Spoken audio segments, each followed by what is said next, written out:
Doc was brought in by a concerned citizen that had found him as a stray and brought him to our facility for care.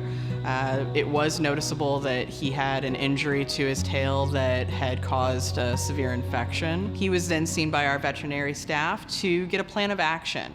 Yeah, Doc had a tail injury when he came in, and that was severely infected and what they call starting to get necrotic, die away, very much like gangrene.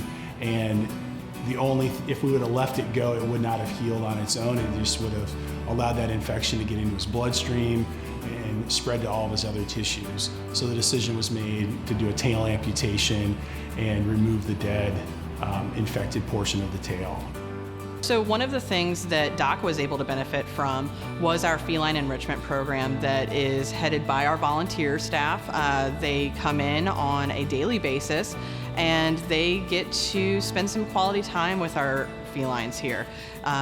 Everything from playing with laser pointers and little crinkle balls to getting them acclimated to sitting and being groomed and pet with a brush or with a hand.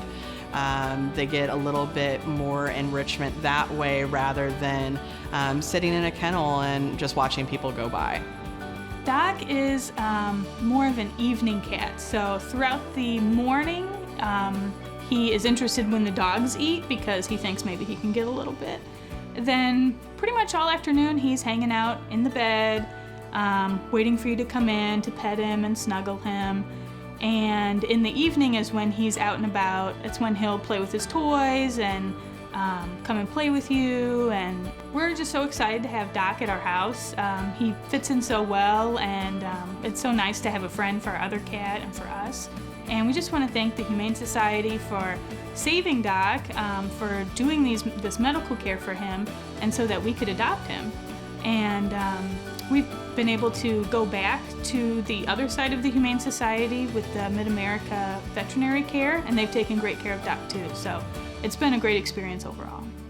I think there was a hole in our heart, and I think that it was Doc-shaped. Doc fit in just perfect.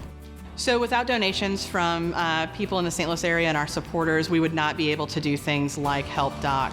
So we really encourage anyone, if they have the opportunity, to make a donation to the Humane Society of Missouri to help these pets and future pets.